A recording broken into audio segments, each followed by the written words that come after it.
Hi, thank you for tuning in. My name is Laura Odell, and I was asked by Jasmine Moore and some people with the City of Lawrence involved with sustainability to do a video about Permacommons Community Garden, talk a little bit about permaculture. So just wanted to introduce myself and let you know that I'm doing this video with my son, Henry. Hi, he's helping out with all the technical support there, and Henry's also a great helper and participant at Permacommons Community Garden, and he'll be helping out with that today. So I water stuff. yeah, he's my hydrologist, my irrigation specialist. So. Bye. So we're going to have fun showing you the garden today. So part of what I do is I'm a coordinator for Permacommons Community Garden, which means that I help sort of direct some of the educational components for the garden and teach new members about it and how we take care of some of the perennial food crops that are there. It's really a very special example of a perennial food production system or an urban food forest with understories for medicinal and native plants. So we look forward to showing you that garden here shortly. I'm also a landscape designer for a low maintenance landscape here in Lawrence, Kansas, and I have the great privilege of working with Ryan Dominic and Brenda Skaman, along with a crew of really amazing people for installation, nursery, office work, and maintenance.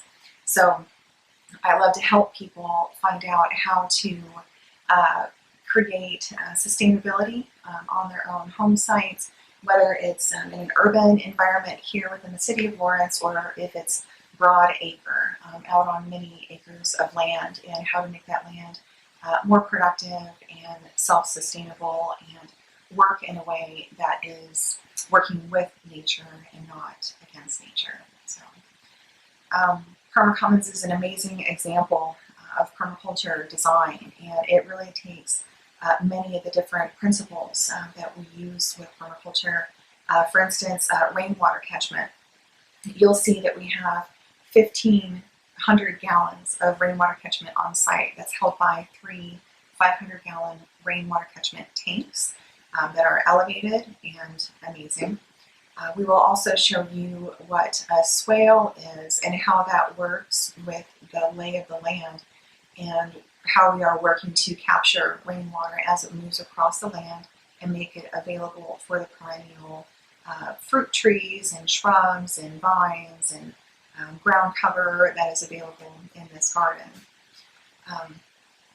It is not a free-for-all site.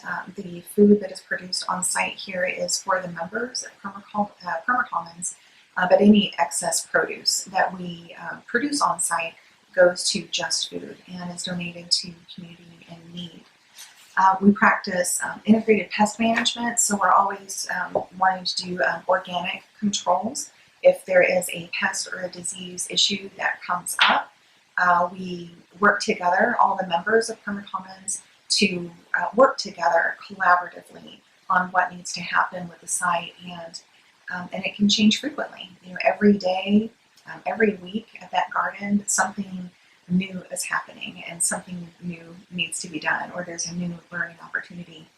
And I have a great opportunity myself as a coordinator to not really be the person that knows everything, but kind of guides the educational experience. And I feel like me and all the members learn together. If something new comes up in the garden, some plant that nobody recognizes, we work together to identify it and determine if it's something that's beneficial for the system that we're creating, or if it's not, and how we're going to control that plant.